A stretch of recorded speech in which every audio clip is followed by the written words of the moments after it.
Hello and welcome to the latest episode of the Dribble Drive podcast. My name is Austin Linder, your host. Episode 15 of the Dribble Drive podcast. Appreciate you all listening and downloading, subscribing. Just a reminder, you can find us in visual form on the YouTube channel. We're brought to you by the Back Home Network. That's the podcast network we are a part of. A lot of great podcasts there. Check out their YouTube channel for all the visuals of our podcast. Outside of the Iowa episode, we do not have a visual for that one, but every episode is available in podcast form on Spotify and Apple. Have been checking out the numbers, been really enjoying having the amount of people we have had along for the ride with us. Again, downloading, rating, let your friends know we're out there.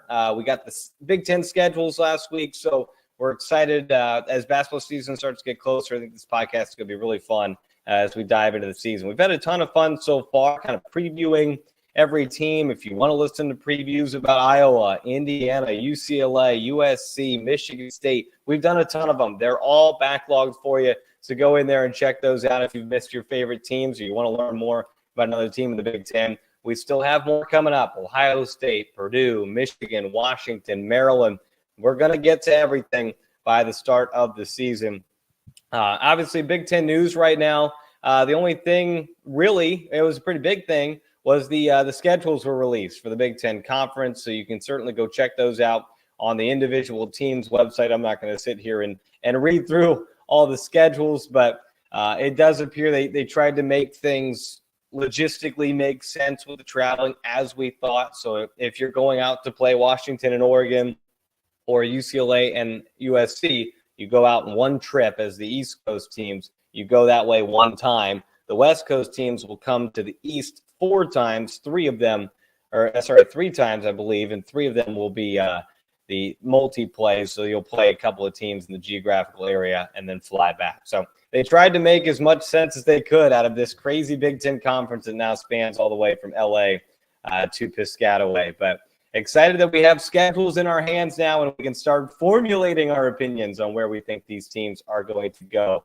as we go through this season. And comes up November 4th is the opening day. It's actually a Monday, so we'll have a podcast on that opening day of college basketball season. All right, I mentioned we're continuing to run through previews. When I was going through the math a couple weeks ago, realized we had one too many teams left for the amount of Mondays we had before the season started. So a dual episode today. We're going to talk Northwestern. We're going to talk Wisconsin, both of them here on this episode today. And to talk some Northwestern women's basketball, we're bringing in Sammy Krimstein from WNUR, a student at Northwestern. Sammy, thanks so much for joining us. Happy to have you on the show. Thank you so much for having me on, Austin. I'm excited to talk basketball, schedules being released, getting us thinking about the fall and the winter. So I'm very excited for that coming up. I don't know about you, but I don't think it's ever too early to talk some basketball, and we're certainly excited to do that. And Northwestern, a team that you don't have to go that far back. You think about what could have been in the COVID-canceled 2019-2020 season with this program. They were flying high. Veronica Burton, the Blizzard defense, everything seemed to be working. Since COVID hit, which has obviously sent everything into disarray, it's kind of sent this Northwestern program into a bit of a slide backward. And as they try to build back forward, I felt like last year there were some moments. Now, it wasn't the season they won in certainty of the win-loss record, but some really good players on this team, and they bring a lot of that back. When you look back at what you saw from Northwestern last season, what are some of the positives that Joe McEwen and his staff can kind of try and grab onto and bring into this year? The big thing last year for me was seeing the backcourt play. It's just a very young backcourt that looked exciting. You had Caroline Lau, who was a sophomore last year. She's going to be a junior heading into this season, now kind of a veteran on this roster. And she, last year in her sophomore year, kind of started playing with that poise, really became the playmaker of that offense, the facilitator of everything. She averaged 5.6 assists per game. She was one of the better playmakers in the Big Ten. So she's a returner among many returners. And then you had also in the backcourt Casey Harder, who started 16 games last year. So she was in and out of the lineup. But as a freshman, she showed a lot of really positive flashes. And now in her sophomore year, she's going to have a chance to keep settling into Big Ten play. So when you talk about positives with this Northwestern team, that's the main thing that I can think of, is that young backcourt showing huge promise and lots of flashes of potential and success for years to come. No doubt. I thought Caroline Lau was a really good addition for them over the last couple of seasons and what she's been able to provide for Northwestern.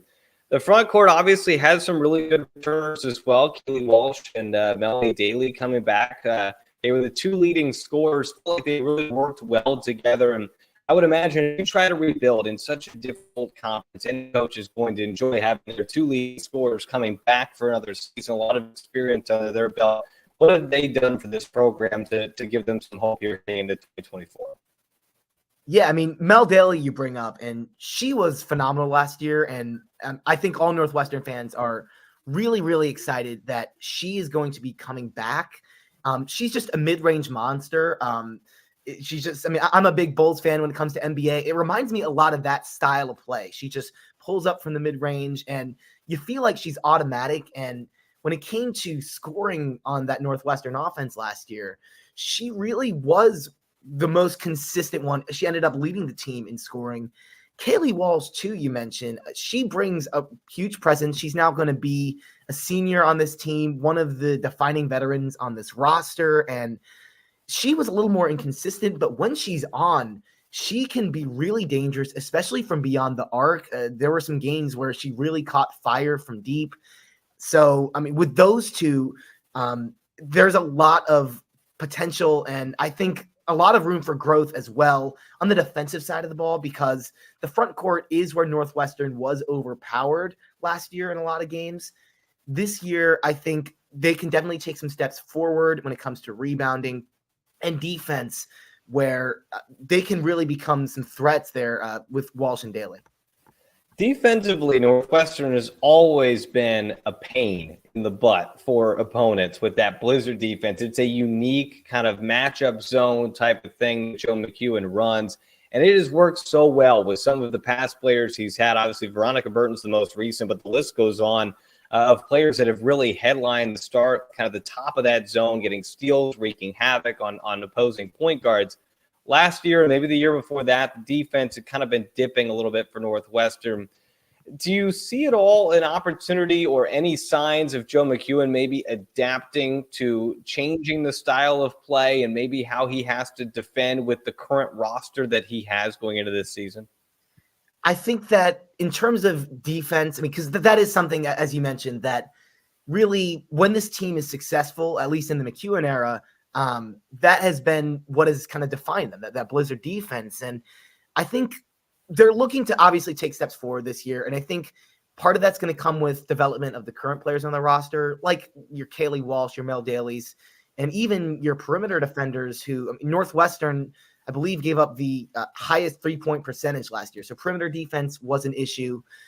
Seeing the players on the current roster take things to the next level, but also some of these additions, especially the transfer portal, I think McEwen is going to look to make an impact on the defensive side of the ball.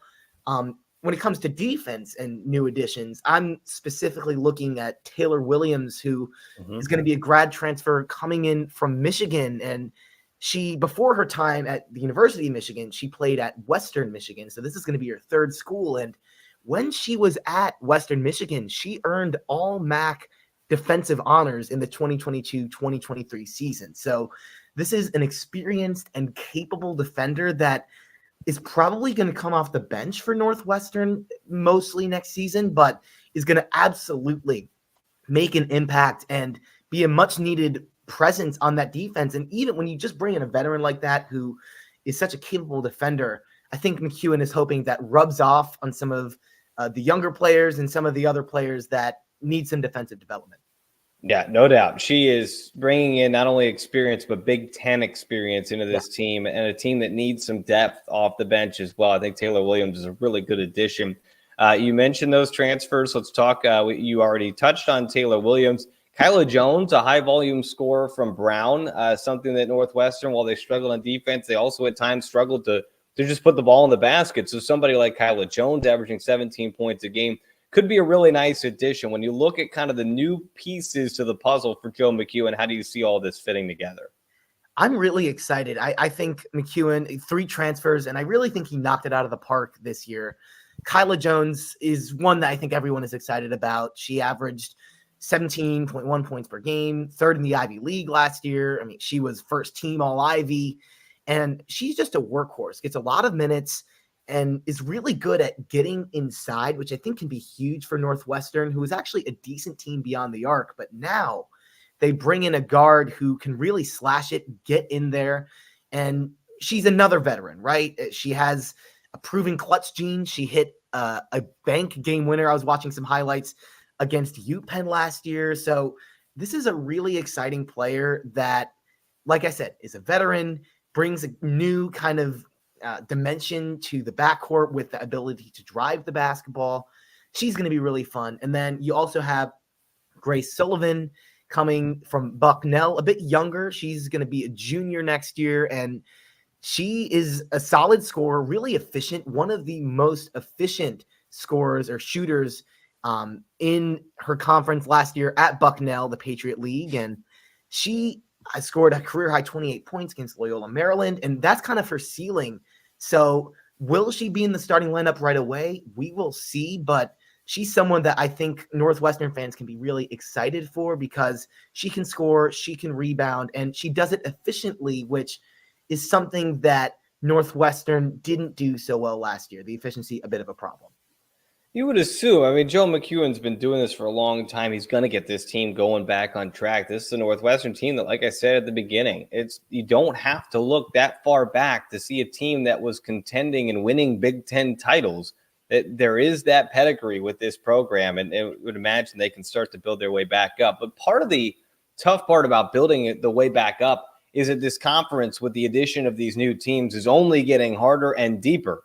And if you're a team who in the past has been kind of 10 through 14 in the league, now all of a sudden you add 4 teams that are all competing for NCAA tournament, a couple of them for national titles. This all of a sudden becomes an even more difficult challenge if you're trying to rebuild in the Big Ten.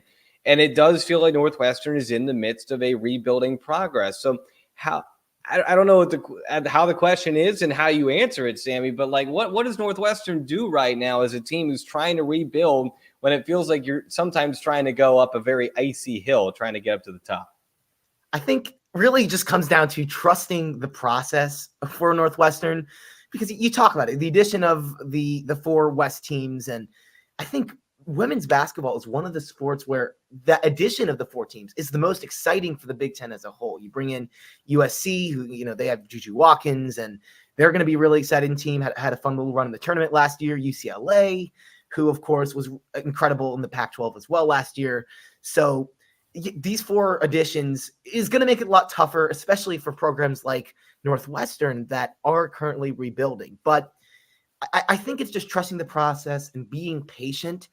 I think Northwestern can expect to improve here in this season, but I don't think there needs to be an expectation of a massive, massive jump, right? It's about kind of baby steps, getting back to where they were right before the pandemic, like you mentioned, because what is maybe the most exciting about this team for next year is a lot of these a lot of these freshmen that they're bringing in, Taylor Thomas, who was top 100 in her class, a New Jersey native, Kat Righeimer, who played on Kobe Bryant's team before he passed away in 2020, the Mamba Sports Academy.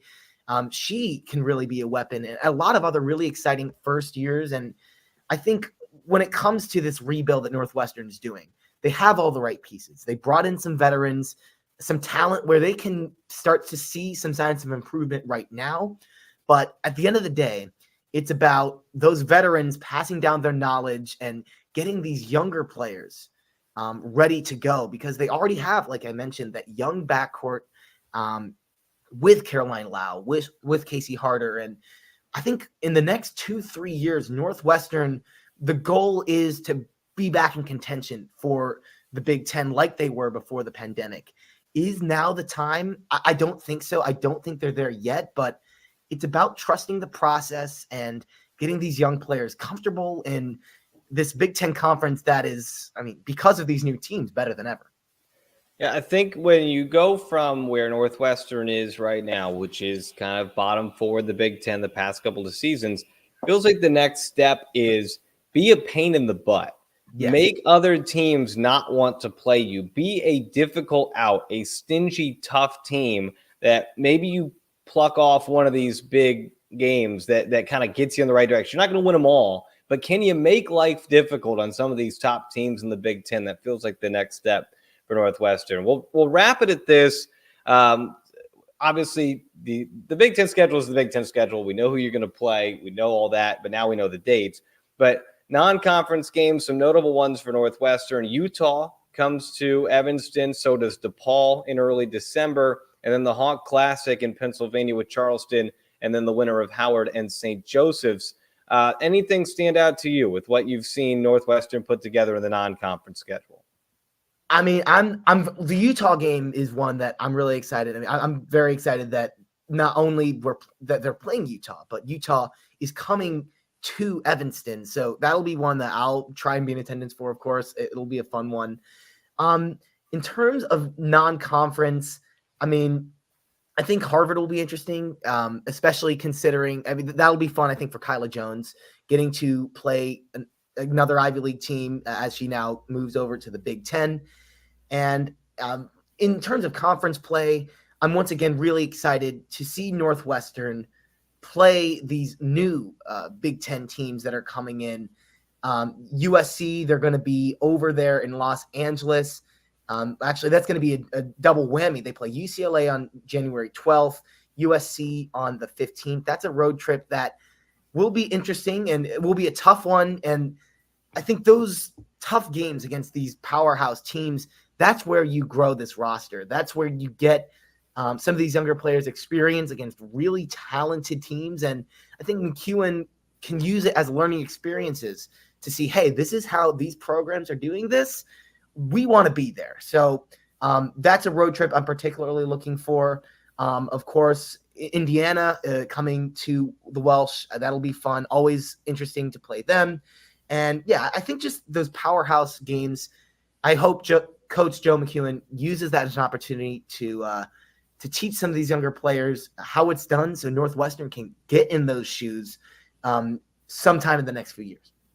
It's an exciting season, certainly. I think Northwestern is primed to take some steps forward. And maybe the plea to fans would be maybe it's not necessarily a step up in the ranking of where they sit in the Big Ten, but it's a step up in the level of play. It's the step up in their ability to make teams make their wins against Northwestern much harder, make things a pain in the butt for their opponents. And I think that's the step in the right direction for Northwestern. Sammy, thanks so much for joining us. We appreciate it. And good luck this season covering the Wildcats.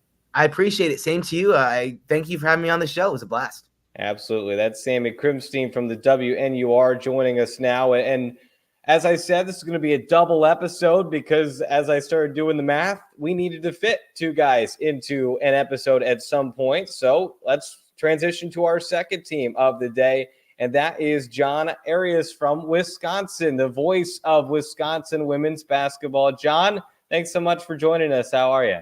I'm doing great, Austin. How you doing this summer? Well, I guess we're not in the summer anymore. It still feels like the summer, though. I don't know about you guys up in Madison, but it's 91 degrees today as we're recording this. So wow. It's still summer here in Bloomington for sure. Yeah, no, it's I went outside this morning and it was warm, and it has been warm here in Madison over the last several days. So we're in the 80s, so we're not too far behind you. Yeah, it has been a hot one, certainly. We used to be the paradise of the Big Ten. Bloomington was the southernmost point of the conference, but I think the LA schools have got us beat there now. Jon, I know you've been doing a lot of volleyball, so we're going to flip your brain here into basketball mode as we talk some Wisconsin women's basketball. I thought some steps forward last year for this program. I know maybe not necessarily where they want to be, but you look at Marissa Mosley heading into her fourth season. It felt like they took some really big steps. We'll talk about Serah Williams as we go through the show, but just in general, what what were some of the positive signs you saw from this Wisconsin program last season?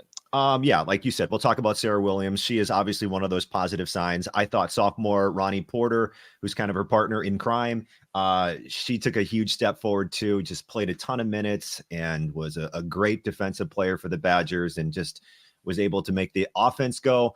And then I thought the run in the WNIT was big. Serah Williams gets injured in that final loss of the season to St. Louis. Otherwise, that was at the Kohl Center. Otherwise, if Serah doesn't, she gets injured, I think, in the first minute of the game and doesn't return. If she comes in and plays and doesn't get injured, I think they win the WNIT. So I think the WNIT was a big step and a confidence boosting type of run for the team, especially considering how they get to the Big Ten tournament, they lose to Penn State. And then, for a lot of people, myself included, the players too, you're thinking the season's done, right? And knowing there's an outside chance at the WNIT, but, things happened and the WNIT said, hey, Wisconsin, you want to play?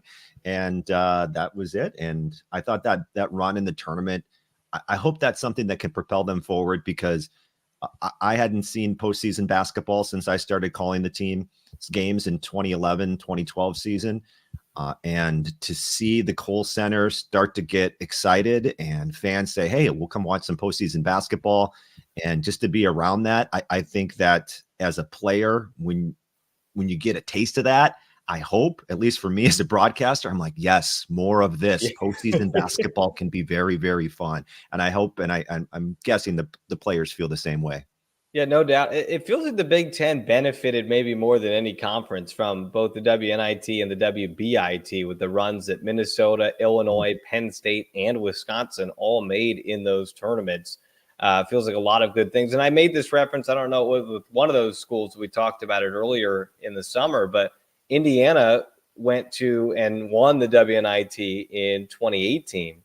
And that kind of sparked this run that they've now been on for the last 5-6 years. So I've always said there is something to be said at any level of the postseason about learning how to win when it's a win or go home situation and making those runs and feeling that environment. And I think there's a lot of positives that can be taken from that. Let's talk Serah Williams. Huge season for her last year. I know a lot of people are excited for what's next for her. What allowed her, in your eyes, to take that big step last season? I think she just put in the work, right? And she came in her freshman season and she was really, really good, but you could tell that there was still, she still needed to get comfortable in certain situations. And man, did she take a huge step forward. I think also, the addition of her teammate, Ronnie Porter, leading the team in assists and finding her, and getting her the basketball helped as well. But Serah took a huge stride forward, not only offensively, led the team, I think about 17 points per game, had that Big Ten record of double-double. She could rebound too. So not only is she a focus of the Wisconsin offense, which by the way, teams obviously recognize that, and she still put up the numbers that she did in the Big Ten, but then defensively, she took a step forward as well. And just the combination of the Big Ten Defensive Player of the Year, just the combination of her offense and her defense. Austin, she is, once again, just in my time calling Wisconsin Badgers games, she's the best player I've seen, or the most impactful player, maybe put it that way. I'm so excited to watch what she can do this year and beyond, because her impact, I don't even know how she can get much better. You know what I mean? Like if you told me you had a senior that was the Big Ten Defensive Player of the Year and led the league in blocks and scored 17 and grabbed almost 11 rebounds and had a Big Ten record, I'd be like, wow, what a great career. And she did that as a sophomore. So, you got to kind of, at some point set your expectations and know that, how much higher can you get? Hopefully she just keeps on climbing. Let's go 20-10 and, 3 blocks a game, and let's bump that up again in her senior season. But I just think her work throughout the offseason really helped as she starts to develop and get more comfortable within the game. And then I think Ronnie helped. I think because those two are just like, they're like this, off the court. And so I think she helped in the way she was able to run the offense and really, provide what the Badgers need to get things going offensively. Well, am I correct in saying that Serah had a late start to basketball in her career and has kind of taken it up and is starting to kind of be that blossomer now in her college career? Yeah, I mean, like I said, when she was a freshman, if you watched her, and this is obviously, I'm not a coach, but this is just my sports guy look. It seemed, I don't want to say, you could just tell that she was fresh, right? You could just tell that she needed some more time to get her game. But yeah, she started young in basketball. I remember, I think, what'd she say? I forget exactly the year she started, but yeah, I mean, you could tell that she was a late blossom, like you said. So, but it's only getting better, and her work ethic is just there. I mean, she even added the 3-point shot to her game last season, and maybe not always the best shot selection for someone who's so dominant and can shoot at such a high percentage closer to the basket, but she even added that. So she's putting in work all parts of her game. And yeah, just to see her progress and see her just from one season to another has just been outstanding. It does feel like if you're going to play in college basketball at this point, there's not many who don't or can afford to not have that 3-point shot in their arsenal somewhere. And Serah Williams adding that is a dangerous sign to the rest of the conference. Ronnie Porter, you mentioned, has really carved out a nice role for herself with this Wisconsin offense. Maybe I would need my fact check team, which is me, I guess, on this podcast, to go and fact check this. But she might be is she the shortest player in the Big Ten Conference? Maybe, but she's just been so impressive, and she's so fun to watch the way she has made this role for herself. And like you said, the relationship between her and Serah Williams, I would imagine, goes a long way for this team. Yeah, I think she's the shortest. She's listed at 5'4", but Austin, I don't think she's 5'4". Maybe in shoes and a little bit of cheating too.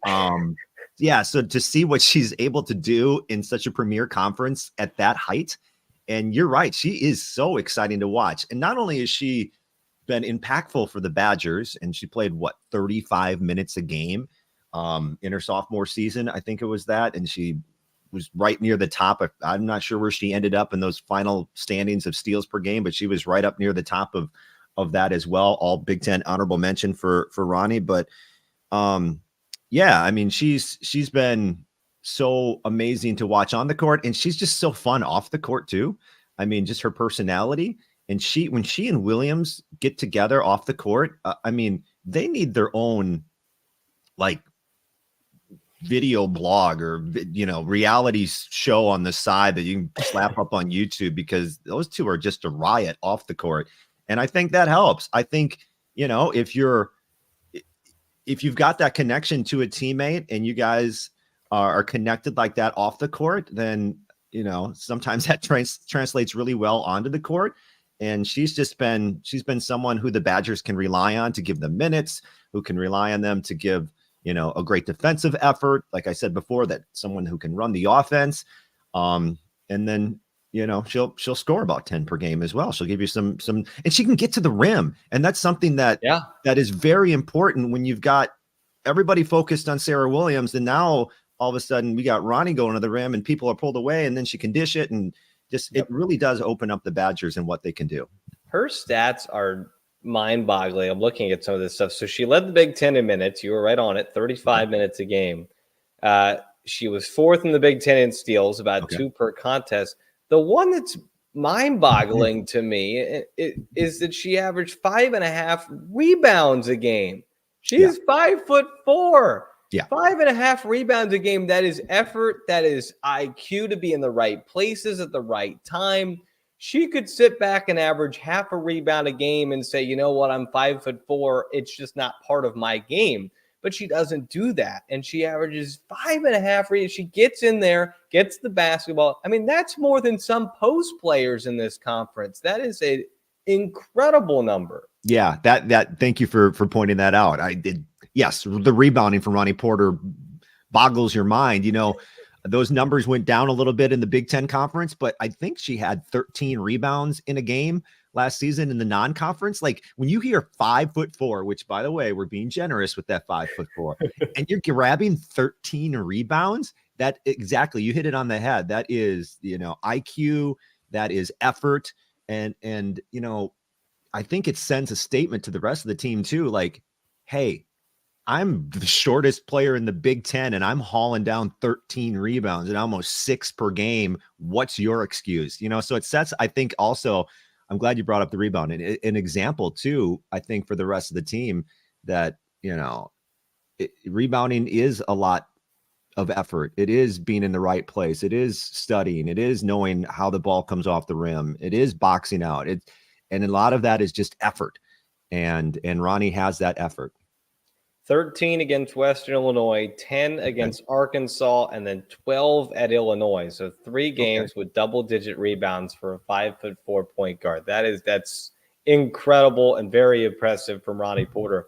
And even real quick, and even when you have like Serah Williams, who was right at the top of the leaderboard too in rebounds per game in the conference. So she's collecting a bunch of these rebounds that you're playing in these games. And then you're able to have that, those 3 games with double digits at your height, and everything else is just so crazy.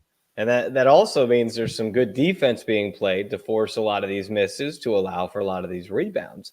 We've mentioned Ronnie Porter. We've mentioned Serah Williams. There's a lot of other production coming back. Natalie Leitzinger, Deanna Jimenez. When you look at what this team has coming back, and we just talked about this a little bit with Sammy with Northwestern, the rebuilding aspect in this conference is so hard because the conference is only getting better. It's only getting deeper. That hill is only getting taller to climb. As you try to do that, how important is it now that Wisconsin has so much continuity coming back for next season? How important is what? I'm sorry.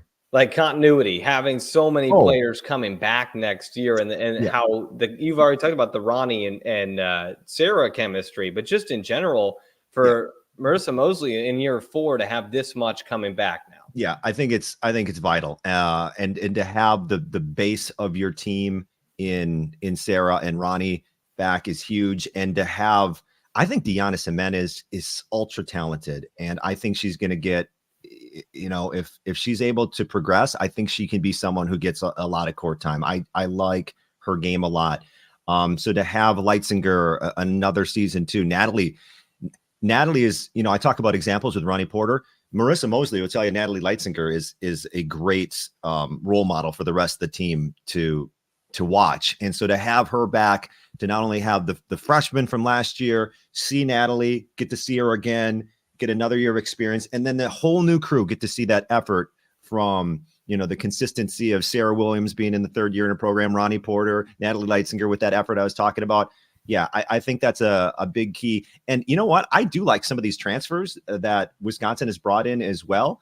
Let me make sure I'm not butchering. Carter McRae, who's a transfer from Northern Kentucky. She adds another dimension that's going to help the Badgers scoring down low and rebounding. And then what I really like, I'm interested to see Tess Myers as well. So you talk about the continuity and everything, all the players coming back, but Tess Myers is a transfer from Duquesne.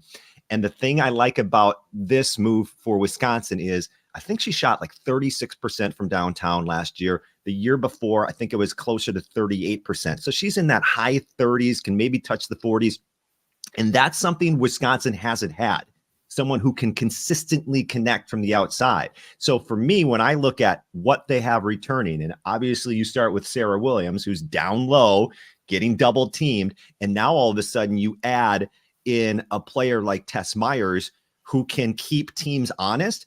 I think Tess Myers is going to be, one of these impactful players for next season for the Badgers, simply because if she can hit at 35%, that's more than the Badgers have seen last season and probably years past. And if she can hit even at a higher percentage, we'll see how that translates from Duquesne to the Big Ten. But I'm excited for that. And you're right. I think everything they have coming back just adds on to what the success they had at the end of the season last year. And, as we get into year 4 of Marissa Mosley, I think Badger fans should start paying attention if they haven't already. I love when I interview fellow play-by-play guys, because that was my next question, was the transfer portal, and you're just right to it. I love it. with the Carter McRae being another big, how do you see that relationship working out and adding another dimension to a potential Serah Williams and Carter McRae at the same time front court for Wisconsin? I mean, think about, I'm not saying, well, let me look up her numbers. What did McRae have? I think it was like Northern. I've got her at about 16 points a game. 16. I don't have her rebounds in front of me. I got it. About 11 rebounds per game. So, yeah. 22 right there. Yeah. Yep. When I heard that, I'm thinking, okay, now if you're defending Wisconsin and you've got Serah Williams who can score down low, and you've got Carter McRae who's grabbing rebounds and scoring down low, and you've got Ronnie Porter who can penetrate, and like I said, Tess Myers who hopefully can hit from the outside, plus the the consistency of a Natalie Leitzinger, and Hallie Douglas is back. We'll see how much playing time she gets in her last season at Wisconsin. But I'm not sure how it's going to work. But on paper, it looks like to me a lot of rebounds and a lot of scoring down low. Obviously we'll see how that all works out. I think Marissa Mosley and the coaching staff is probably really excited about having, two players who averaged double doubles a season ago, and what that might be able to do to, set the identity of this team. So I'm not sure how it's going to work out. I just look on paper, Austin, and I see a lot of rebounds from two players. And I think to myself, awesome, cool. Yeah. Let's do that in the Big Ten. Let's have two players average double doubles for a season. Because I think that just takes more pressure off of the surrounding cast. And I think it probably gives them better shots. You can never have too many rebounders. You just can't. And then Ronnie Porter's 5.5. I was just going to say, you add her in there, there's 27, 28 rebounds a game just from those three players. And that's out rebounding some teams in the country just with those three players combination. Non-conference schedule for Wisconsin includes a game against Georgetown in early November, Cancun Challenge with San Diego State, Providence, VCU. You visit Butler in December. Anything stand out to you when you got a glimpse of the non-conference schedule for Wisconsin? Well, I think this non-conference schedule seems to be one that hopefully the Badgers can pile up some wins, right? Because, you've talked about it, is the Big Ten. The Big Ten gets more teams and better teams and like UCLA and USC. And so that may knock you down a couple spots. So I think you got to get that confidence in the non-conference. And I believe this is a schedule, hopefully, that can accomplish that, right? You get some teams that you can compete with and hopefully beat, and you can have that positive record heading into Big Ten play. One type of team that interests me is South Dakota State. And that is going to be in Brookings in mid-November. And the reason I say that is those two teams battled last year. I think Wisconsin came out on top by 2. South Dakota State's an NCAA tournament team. I think they were undefeated in their conference. And when the Badgers play these types of teams, like a South Dakota State, a Green Bay, those types of teams that are always so successful in their leagues and usually have a really good following with their home city. I'm interested to see what they can do on the road at a team like South Dakota State, a team that, like I said, they beat last year, a team that made the NCAA tournament, and a team that I'm assuming in Brookings. I know the South Dakota State crew, they love their sports over there. They go support volleyball, basketball, football, all of it. So I'm interested to see how they respond in that type of environment against that type of team. That it always seems that the Badgers have very good matchups, very close matchups, maybe I should say, against those types of Green Bay, South Dakota States, those types of teams. Well, it's going to be exciting. We now have the full schedule in our hands. We can take a look at it. We can predict. We can play those games. All right, who's going to win this one? Who's going to win this one? And then a couple weeks into the season, we're going to throw it all up in the air and say, crap, we were wrong about this team. We were wrong about this team, because that's just what happens. But let me ask you I'm this. excited. I haven't seen Indiana's schedule, but I know, like, obviously with the new teams for volleyball, for example, Wisconsin goes to USC and UCLA for 2, but it's one of those, like, you got to stay out there and have a day between games, get there early, leave later, and then when looking at the Badger schedule, we go out to Oregon and Washington, and it's one of those things where it's like you go out on a Wednesday or Thursday, whatever. You play on a Saturday, you play on a Monday or Tuesday, and you leave on a Wednesday. Yeah. What's Indiana look like? And how are you looking forward to that, Austin? Because for me, I'm like, okay, wow, I better bring a bigger, suitcase.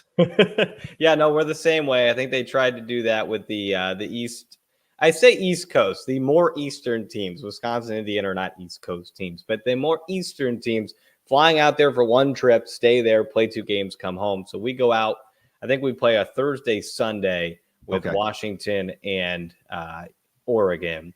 So we'll stay out there, and you're right. It'll be we'll have to think a little bit more about. It'll be for me. Yeah. It's like a baseball weekend. You go out on a Thursday, you play baseball games Friday, Saturday, Sunday, then you come home. So for me, it's like, oh, okay, great. It's just like a baseball weekend. I'll pack for that. But it'll be good. I'm excited. That's a part of the country I haven't been yet, up in Seattle and Eugene. So I'm very excited. Yeah. So we play a Saturday, Oregon, and then a Tuesday against Washington, and probably leave on like a Thursday. So it'll be a lot of props to the scheduling committee with the Big Ten for putting this all together. That's one giant puzzle they had to deal with there. So you do the baseball? Yes. Yeah. Okay. How is I'm as a play? Let's turn this into a play-by-play podcast for a second. I don't know how baseball guys do it, man. Like, there's how much time in between each pitch, and at least with basketball and volleyball, it's like action, action, action, action, action, and then a little pause. Action, action. Baseball, it's like action, pause. I always say that basketball, you can show off your play-by-play ability more. Yeah. And baseball and sports like softball as well, you show off your preparation a little bit more. You show off the amount of work you've put in throughout the week to make sure you have filler information for 3 hours of a baseball game. And sometimes when you're playing a 3-game series, 9 hours of baseball. So, it's definitely more preparation that I put into baseball, but I've really grown to fall in love with the sport here over the past couple of years. Yeah, I couldn't do it. I can't story tell. In Wisconsin, we get to hear Bob Uecker on the Brewers games. Yeah. He's been telling stories. You got to be able to story tell to yourself and remember that other people are hearing it, but it feels like you're just, I crack jokes and laugh at my own jokes. You just gotta, pretend you're talking to yourself and just roll with it. I do that too on the basketball podcast. Yeah. Oh, there's nothing wrong with cracking some jokes every once in a while. One other thing, I'm going to make this podcast longer than you wanted.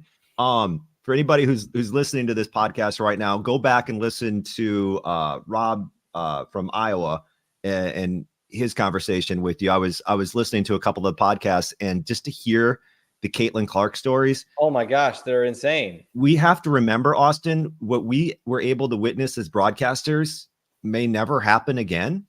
We got to see probably the greatest basketball player of all time, for a couple of times a year, and to hear the stories from Rob and about just the preparation to bring a team to another city and the advanced scouting by law enforcement and sneaking Caitlin Clark in through the side doors of hotels, and just the reaction like she's the Beatles when people get something signed and they start crying. This is Tiger Woods, LeBron James, Michael Jordan-esque. Like, this is all-time stuff, and I'm just so happy that I was able to broadcast those games and see her in person. I know. I wish I appreciated it more. Yeah. As we sat there courtside and watched one of the best players of all time. And go back and listen to that, because the first about 10 minutes or so is Rob and I talking about Caitlin Clark. It's just really, really good conversation. And I appreciate you bringing that up, John, because it was a lot of fun. And I think we could have done a whole episode on Caitlin Clark, no doubt, but had to give some attention to the current Iowa team, which does not include Caitlin Clark anymore. I mean, you're right. And just to be able to be not only broadcast the games, but I was, courtside at Iowa calling the Badgers and the Hawkeyes last season, and to hear, she had some choice words at one point, and, to hear, and my court mic's right there, baby. Oh, yeah. And so I think the Badger Sports Network fans, if they listened close enough, maybe heard some of her commentary. But to be there and hear that, and then at one point, so she was chirping at Wisconsin's bench, and just I don't know, trying to find something to get motivated by. I don't know how elite athletes really think. I'm not an elite athlete, but I'm assuming that was something where it's like she's finding motivation to perform at her highest.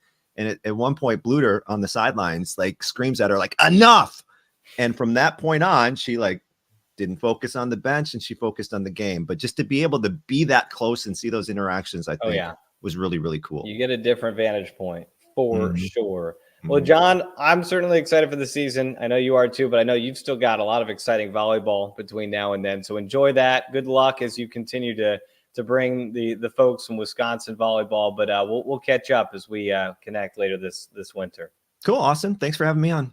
Appreciate it. Thanks to Sammy as well for coming on, talking some Northwestern. Longer episode, but glad we were able to fit a couple of teams in. We'll continue previews as we go into next week. And, of course, we'll go all the way up till the start of the season when we'll start talking about some actual basketball happening on November 4th. We're not that far away from it. Thanks to Sammy. Thanks to John for joining us. Give us a download. Give us a rating on Apple and Spotify podcast and on the Back Home Network YouTube channel. I'm Austin Render saying so long to the Dribble Drive podcast.